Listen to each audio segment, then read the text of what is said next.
माला की सास लीलावती स्वभाव की बहुत बुरी थी। वो अपने बेटे किशन की शादी एक अमीर परिवार में करना चाहती थी, पर किशन को माला से प्यार हो गया और उसने माला को अपनी पत्नी बना लिया। किशन जरूरी काम से दूसरे गांव गया हुआ था। वहां किशन की तबीयत अचानक बिगड़ गई, जिस कारण किशन कुछ दिन माला के घर पर ही रहा था। तब माला और उसके बूढ़े पिता ने किशन की खूब देखभाल की थी, इसीलिए किशन को माला का स्वभाव बहुत अच्छा लगा था। किशन को माला की सच्चाई पता थी कि माला बचपन से बोल नहीं सकती, वो गूंगी है, पर किशन को फिर भी इस शादी से कोई ऐतराज नहीं था। उसने कलावती को शादी के लिए तो मना लिया, पर कलावती एक गूंगी बहू के आने से नफरत से भरी हुई थी। माँ, भैया ने तो हद ही कर दी, तुम्हारे तो सारे सपनों पर पानी फिर गया। भैया एक तो गूंगी बहू ले आए, ऊपर से गरीब, अपने साथ दहेज में एक अंगीठी उठा लाई है। मुझे तो लगता है कहीं अंगीठी जलाकर हमें ही ना उसकी आग पर सेक दे। अरे तू चुप कर, फालतू की बातें मत बोल। इसे तो मैं ऐसे रखूंगी जैसे घर के नौकर भी नहीं रखे जाते होंगे। मैंने उसे आते ही घर के सारे काम करने में लगा दिया है। बस कुछ दिनों की बात है, अपने आप ही परेशान होकर मेरे बेटे को छोड़कर चली जाएगी। मैं इसे इतना तंग कर दूंगी। लीलावती ने सोच लिया था कि वो माला के जीवन को दुखों से भर देगी, इसीलिए वो उसे बहुत तंग करती थी। सारा दिन घर के काम करवाना, कोई काम ना हो फिर भी जबरदस्ती उस पर काम का बोझ डाल देना। माला कपड़े धोकर थोड़ी देर पहले ही सूखने डालकर आई थी। वो कुछ बोल नहीं सकती थी। इस बात का फायदा उसकी सास ने उठाया और धुले हुए कपड़ों पर धूल लगाकर फिर से माला को धोने के लिए बोला। ऊ ऊ, अरे गूंगी कहीं की, ये ऊ क्या कर रही है? ये देख, इन पर धूल मिट्टी लगी है। अब तू इन कपड़ों को फिर से धो। पता नहीं कैसे काम करती है। और जल्दी जल्दी सारे कपड़े धोकर शाम के खाने की तैयारी कर लेना। हमारे यहाँ 7 बजे खाना खा लेते हैं। जब से तुम आई हो खाना हमें देर से मिल रहा है। माँ, भाभी बहुत फीका खाना बनाती है, इनको बोलो थोड़ा मिर्च मसाले वाला बनाए करे। और आज मेरा बढ़िया पूरी पकवान खाने का बहुत मन है। हाँ तो कोई बात नहीं, ये बना देगी। वैसे भी कौन सा कोई काम करती है। आधे घंटे में कपड़े धोकर सूखने डाल और उसके बाद अगले आधे घंटे तक खाना तैयार हो जाए। माला की सास और उसकी ननद उस पर हुक्म चलाकर कमरे में चली गई। माला ने धुले हुए कपड़ों को फिर से धोया। उसके बाद उसने ढेर सारा खाना भी बनाकर तैयार किया। माला बोल नहीं पाती थी, इसलिए उसके पति को इस बात का पता ही नहीं चलता था कि उसके पीछे से उसकी माँ और बहन उसकी पत्नी को कितना तंग करती हैं। किशन के आने के बाद वो दोनों जानबूझकर काम करने का बहाना करती और माला कुछ बोल नहीं सकती थी। माला जब उदास हो जाती तो अपने कमरे में जाकर उस अंगीठी के पास बैठ जाती। वो अंगीठी उसकी माँ की निशानी थी जो उसके पिता ने उसे शादी के समय में दी थी। माला रात के समय जब सब सो जाते तो अंगीठी के पास बैठकर खूब रोती और मनी मन अपने माँ को याद करती। माँ, मैंने तो कभी किसी का बुरा नहीं चाहा। मैं तो सबको बहुत प्यार करती हूँ। मैं माँ जी की भी बहुत इज्जत करती हूँ, पर वो मुझसे कभी भी ठीक से बात नहीं करती। हमेशा मेरे साथ बुरा बर्ताव करती है। काश मैं बोल पाती तो मेरे साथ ये सब ना होता। माँ, मैं क्या करूँ? माँ, मैं तुम्हें बहुत याद कर रही हूँ। माला फूट फूट कर रोने लगती है। तभी अंगीठी में से तेज रोशनी निकलने लगती है और अचानक अंगीठी की रोशनी से माला की माँ की आत्मा प्रकट होती है। माला, रो मत मेरी बच्ची, मैं तुझे अपनी शक्तियों से आवाज दूंगी। अब तू गूंगी नहीं रहेगी, अब तू बोल पाएगी, अन्याय के खिलाफ लड़ पाएगी। याद रख बेटी, अन्याय करने वाले से ज्यादा अन्याय सहने वाला गलत होता है। मेरी बेटी बहुत बहादुर है और मैं जानती हूँ वो अपने खिलाफ अन्याय का सामना जरूर करेगी। मुझे माँ कहकर पुकारो बेटी, देखो तुम बोल पाओगी। माँ, माँ, मैं बोल सकती हूँ माँ, आपने तो ये जादू कर दिया, अब मैं बोल पाऊंगी माँ। तुम्हें कभी भी कोई तकलीफ हो तो मुझे याद करना, मैं तुम्हारी मदद के लिए जरूर आऊंगी। माला अपनी माँ के गले लग जाती है और उसकी माँ की आत्मा वापस अंगीठी में गायब हो जाती है और वो जादुई अंगीठी फिर से एक बार साधारण अंगीठी बन जाती है। अगले दिन जब सब सोकर उठे तो उन्होंने माला को बोलते हुए देखा। माला ने सब सच बता दिया। माला, मैं बहुत खुश हूँ कि तुम बोल सकती हो। हाँ, मैं अब बोल पाऊंगी। अब मैं खूब बातें करूंगी। माँ जी सुने ना, देखो मैं बोल सकती हूँ।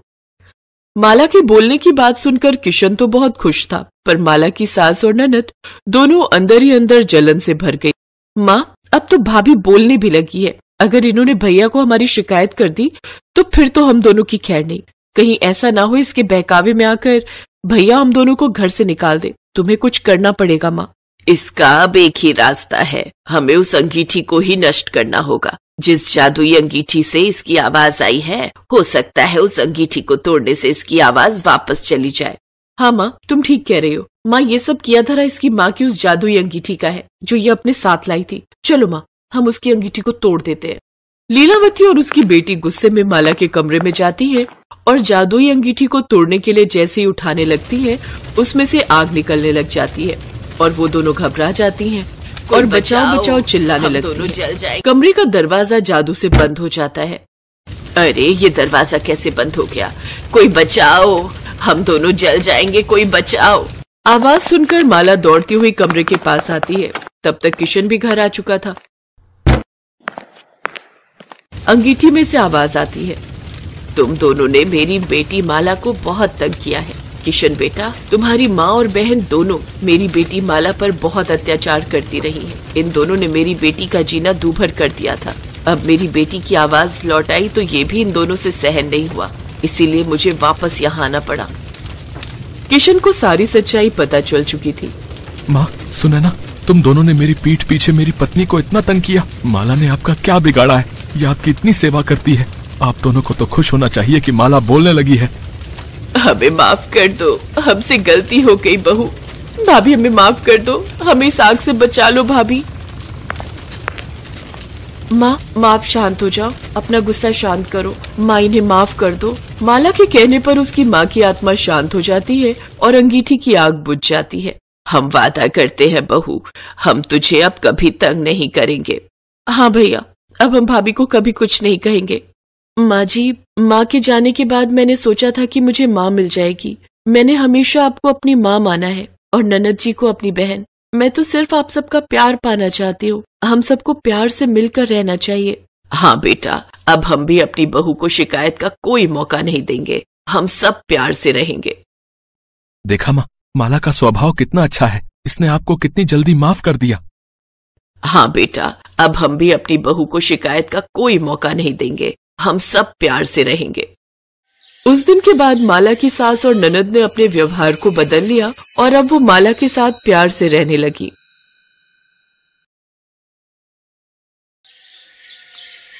अनुराधा के पति का अचानक एक बीमारी से देहांत हो गया। 5 बेटियों की जिम्मेदारी अनुराधा पर आ गई। देख अनुराधा, अब हम तेरा और तेरी बेटियों का बोझ अब और नहीं उठा सकते। इन्हें ले और यहाँ से निकल जा। पर भाभी, मैं इन 5 को लेकर कहाँ जाऊंगी? मेरा कोई ठिकाना नहीं। माँ बापू भी गांव में चल बसे। इस घर से मेरी यादें जुड़ी हुई हैं। मैं इस घर में बहू बनकर आई थी। विनोद के जाने के बाद आप इतना क्यों बदल गई? बदलना पड़ा। हमारा दिमाग खराब नहीं है जो अपने पैरों पर खुद ही कुल्हाड़ी मार ले। अरे आने वाले समय में तेरी ये 5 बेटियां बड़ी होंगी तो तू तो इनकी शादी की जिम्मेदारी हमारे मत्थे मर देगी। चल निकल यहाँ से। रहम करो भाभी, इतनी रात में मैं अपनी बच्चियों को लेकर कहाँ जाऊंगी? ये ऐसे नहीं मानेगी। तू आगे से हट, इसे मैं धक्का देता हूँ। अनुराधा के जेठ जेठानी बड़ी क्रूरता से उसे उसकी बेटियों के साथ सड़क पर धक्का दे देते हैं। अब मैं इतनी रात में इन 5 को लेकर कहाँ जाऊं? मेरी मदद करो प्रभु। अनुराधा अपनी 5 बेटियों का हाथ थामे रात के अंधेरे में सड़क पर चल रही थी। मम्मी, बहुत डर लग रहा है। अंधेरे में कुछ भी दिखाई नहीं दे रहा। चिंता मत करो, मैं तुम्हारे साथ हूँ ना, डरो नहीं। मम्मी, अब हम कहाँ जाएंगे? ताऊ जी ताई जी ने तो घर से निकाल दिया। मम्मी, बहुत प्यास लगी है, पानी पीना है। पूजा, तू इन 4 का ध्यान रख, हाथ पकड़ के रखना। मैं सामने नल से पानी भरकर लाती हूँ। अनुराधा अपनी बेटियों को सड़क के किनारे बिठाकर पानी लेने चली जाती है। तभी एक गुंडा अनुराधा के पास आता है और उसका हाथ पकड़ लेता है। क्या बात है? प्यास लगी है क्या? कहो तो हम बुझा दें।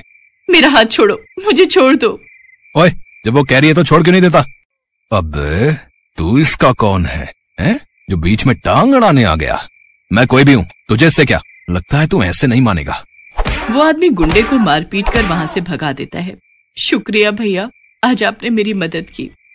इसमें शुक्रिया की कोई बात नहीं, ये तो मेरा फर्ज था बहन। अनुराधा अपनी बेटियों को लेकर जाने लगती है। तभी बहन, इतनी रात में तुम अकेली कहाँ जाओगी? यहीं पास में ही मेरी मौसी का घर है, रात वहां रुक जाना। बच्चियों के साथ अकेले रात में रहना खतरे से खाली नहीं। मम्मी, हम सबको भूख लगी है। चलो आओ, मौसी के घर चलते हैं, वहां सब पेट भर कर खाना। शुक्रिया भैया। वो आदमी अनुराधा और उसकी बेटियों को अपनी मौसी के घर ले जाता है। अरे आओ आओ बेटी, कितनी प्यारी और मासूम बच्चियां हैं। तुम्हारी कहानी सुनकर सचमुच मेरा भी दिल भर आया। कैसे निर्दयी लोगों की दुनिया बनती जा रही है। बेटी, तुम चिंता मत करो, तुम आराम से यहाँ जितने दिन चाहे रह सकती हो। मौसी जरा इधर आना, मैं कह रहा था बच्चियों को भूख। मौसी और वो आदमी बातें करने लगते हैं। कुछ देर बाद, माँ पानी पीना है, तुम यहीं पलंग पर बैठो, मैं लेकर आती हूँ। देखो मुन्नी बाई, बड़ी मुश्किल से ये चिड़िया और इसके चूजे हाथ में आए हैं। तुम्हारे तो दोनों हाथों में चांदी है, तुम अपनी दुकान आराम से चला सकती हो। बात तो तू ठीक कह रहा है, पर इसे शक तो नहीं हुआ ना कि एक कोठे पर लाई गई है और तू इसे और इसकी बेटियों को बेचने के लिए यहाँ लाए है? अरे नहीं मुन्नी बाई, बस अब तुम जल्दी से मेरे पैसे मुझे दो, मैं यहाँ से जाऊं। हाँ, ये आदमी मुझे यहाँ बेचने लाए है। नहीं, मुझे यहाँ से भागना होगा। मैं अपनी बेटियों के साथ कुछ गलत नहीं होने दूंगी। अनुराधा कमरे में जाती है। चलो बच्चों, हम यहाँ नहीं रुकेंगे, वो दरवाजा खुला है, एक एक करके तुम सब वहां से बाहर जाओ, आराम से, वो अंकल देख न पाए। अनुराधा अपनी बेटियों के साथ चुपके से भागती है, तभी उस व्यक्ति की नजर उन पर पड़ जाती है और वो उन्हें पकड़ने के लिए दौड़ता है। मुन्नी बाई, हमें इन्हें पकड़ना होगा। हे ईश्वर, मेरी मदद करो प्रभु, भागो मेरी बच्चियों, और तेज, हमें इनके हाथ नहीं आना। तभी अनुराधा देखती है सामने हनुमान मंदिर है और वहां घंटियों की आवाज आ रही है। चलो बच्चों, जल्दी से हनुमान मंदिर में चलते हैं, वहां हमें कोई कुछ नहीं कहेगा। अब हम लोग इन्हें नहीं पकड़ सकते, ये हनुमान मंदिर में चली गई है। किसी ने हमें वहां देख लिया तो पुजारी और सब लोग हमें पुलिस को पकड़वा देंगे। कैसी किस्मत खराब है, इस सौदा भी हाथ से चला गया है। चलो वापस चलते हैं। हे बजरंगबली, आज आपने मेरी और मेरी बेटियों की जान बचाई, आप धन्य है प्रभु। बजरंग बली तो शरण में आए हर भक्त की मदद करते हैं, यहाँ तुम्हें डरने की कोई जरूरत नहीं है। पर बेटी, तुम इतनी घबराई हुई क्यों हो? अनुराधा पुजारी जी को अपनी सारी दुख भरी कहानी बताती है। बेटी, तुम चाहो तो इसी हनुमान मंदिर में रहकर प्रभु की सेवा करो, यहाँ तुम्हें किसी प्रकार का कोई डर नहीं। पुजारी जी की बात सुनकर अनुराधा को थोड़ी तसल्ली होती है। उस दिन से अनुराधा अपनी 5 बेटियों के साथ हनुमान मंदिर में ही रहने लगी। अनुराधा और उसकी 5 बेटियां हनुमान मंदिर की सेवा करती थी।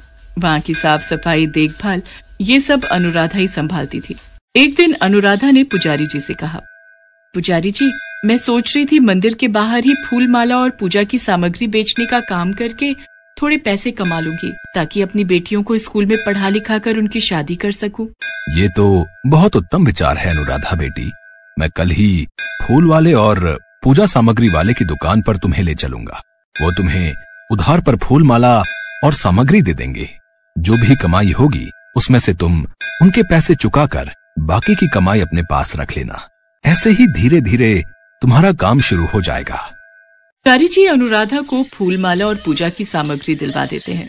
अनुराधा मंदिर के बाहर ही फूल माला और पूजा की सामग्री बेचने लगी। अनुराधा ने अपनी बेटियों को एक सरकारी स्कूल में डाल दिया। अब उसकी बेटियां पढ़ने जाने लगी थीं। अनुराधा को हनुमान मंदिर में रहते हुए 15 साल बीत गए। अनुराधा की मंदिर के बाहर ही फूल माला और पूजा सामग्री की 2 बड़ी दुकानें थीं। मंदिर के पुजारी जी का निधन हो चुका था।